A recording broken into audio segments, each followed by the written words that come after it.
Gravando, pessoal. Hoje estamos no dia 298, ininterruptos para a glória de Deus. E vamos estar lendo Lucas, capítulo 10, do verso 1 ao 42, e João, capítulo 10, dando a continuidade do versículo 22 ao 42. Ok? Vamos brindar pela vida, pela bondade do Senhor sobre as nossas vidas, que tem tido cuidado. E estamos aqui aprendendo do Senhor nesta sala online. Deus abençoe. Então, Lucas capítulo 10. Depois disso, o Senhor selecionou 70 discípulos e enviou-os em duplas a todas as cidades e lugares que pretendia visitar, destacando a seriedade da tarefa. Uma colheita tão grande e tão poucos trabalhadores. Portanto, de joelhos, peçam a Deus da colheita que envie trabalhadores. Podem ir, mas sejam cautelosos. O trabalho é perigoso. Vocês serão como cordeiros no meio de lobos. Levem pouca coisa, o mínimo necessário. Nada de bagagem extra. Não percam tempo. Evitem conversas longas com aqueles que encontrarem pelo caminho. Quando entrarem numa casa, cumprimentem a família com paz. Se a saudação for recebida, é um bom lugar para ficar. Se não for recebida, peguem-na de volta e saiam. Não forcem nenhuma situação.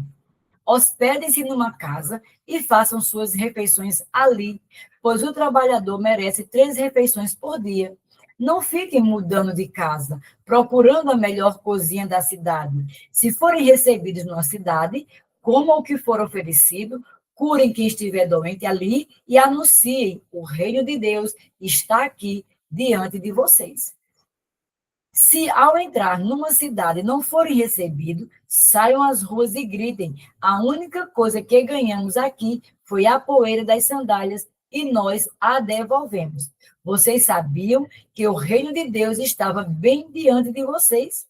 Sodoma receberá um tratamento melhor no dia do juízo que a cidade que decidir rejeitar vocês. Castigo para Corazim, castigo para Betsaida. Se for concedida a Tiro e Sidom metade das oportunidades que vocês tiveram, elas estariam de joelhos há muito tempo, arrependidas, clamando por misericórdia. Tiro e Sidom serão tratadas com menos rigor que vocês no dia do juízo. E você, Cafarnaum, acha que será promovido ao céu? Pense bem, você está descendo a ladeira para o inferno. Quem ouvir vocês está me ouvindo. Quem os rejeitar está me rejeitando. E me rejeitar é o mesmo que rejeitar Deus que me enviou. Depois disso, os 70 voltaram eufóricos. Senhor, até os demônios se submetem por causa do teu nome. Jesus disse: eu sei, vi a queda de Satanás. Parecia um raio caindo do céu. Perceberam o que dei a vocês? É um salvo-conduto para caminhar no meio de serpentes e escorpiões e uma proteção contra qualquer ataque do inimigo. Ninguém pode pôr as mãos em vocês, mas o grande trunfo não está na autoridade de vocês sobre o mal, e sim na autoridade e na presença de Deus em vocês. Alegrem-se, não com o que vocês fazem para Deus, mas com o que Deus faz por vocês. Jesus sentiu nessa hora uma incontida alegria no Espírito Santo e exclamou: graças te dou, Pai, Senhor do céu e da terra, porque escondeste essas coisas dos que se acham sábios e as revelaste a gente simples e novos na fé. Sim, Pai, foi dessa maneira que quisestes agir. Meu Pai, tudo me concedeu. Só o Pai sabe quem é o Filho e só o Filho sabe quem é o Pai. O Filho pode apresentar o Pai a quem quiser. Dirigindo-se aos discípulos em particular, disse: abençoados são os olhos que veem os que vocês estão vendo. Muitos profetas e reis teriam dado a vida para ver o que estão vendo e ouvir o que vocês estão ouvindo, mas não tiveram essa oportunidade. Naquele momento, para testar Jesus, um líder religioso lhe perguntou: mestre, o que preciso fazer para ter a vida eterna? Ele respondeu, o que está escrito na lei de Deus? Como você a interpreta? Ele disse, ame o Senhor seu Deus com toda a paixão, toda a fé, toda a inteligência e todas as forças, e ame o próximo como a você mesmo. Boa resposta, disse Jesus. Faça isso e viverá. Querendo fugir da resposta, ele perguntou, como saber quem é o próximo? Jesus respondeu com uma história. Certa vez, um homem viajava de Jerusalém para Jericó. No caminho, foi atacado por ladrões. Eles os espancaram e fugiram com suas roupas, deixando-o quase morto. Pouco depois, um sacerdote passou por aquela estrada, mas quando viu o homem, esquivou-se e simplesmente foi para o outro lado. Em seguida, surgiu um religioso levita. Ele também evitou o homem ferido. Um samaritano que viajava por aquela estrada aproximou-se do ferido. Quando viu o estado do homem, sentiu muita pena dele. Aplicou ao ferido os primeiros socorros, desinfetando os ferimentos e fazendo alguns curativos. Pôs o homem sobre o jumento em que viajava e levou-o até uma pensão. Na manhã seguinte, entregou 2 moedas de prata ao dono da pensão e disse, cuide bem dele, se custar mais, ponha na minha conta, pago quando voltar. O que você acha? Qual dos 3 é o próximo do homem atacado pelos ladrões? Aqueles que o tratou com bondade, respondeu o líder religioso. Jesus concluiu, faça a mesma coisa. Jesus prosseguiu viajando e entrou numa cidade. Uma mulher chamada Marta o recebeu em casa, deixando-o bem à vontade. Era irmã de Maria, que se assentou aos pés do mestre e ouviu atenta a tudo que ele dizia, enquanto Marta estava ocupada com os afazeres na cozinha.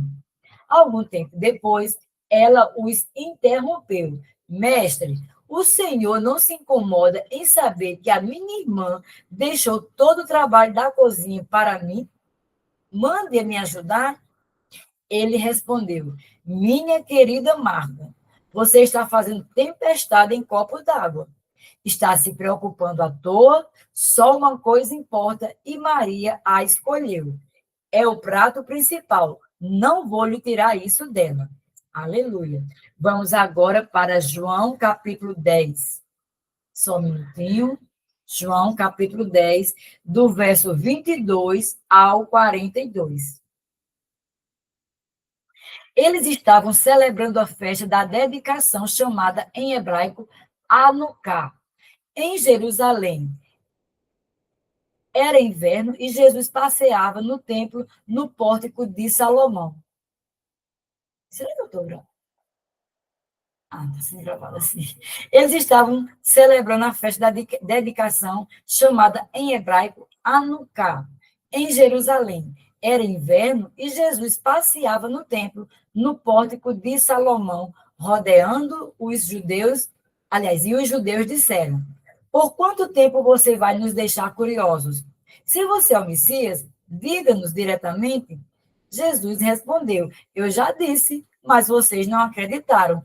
Tudo o que fiz foi autorizado por meu Pai. Ações que falam mais alto que palavras. Vocês não acreditam porque não são minhas ovelhas. Minhas ovelhas reconhecem minha voz. Eu as conheço e elas me seguem. Dou a elas vida real e eterna. Elas estão protegidas do destruidor o tempo todo.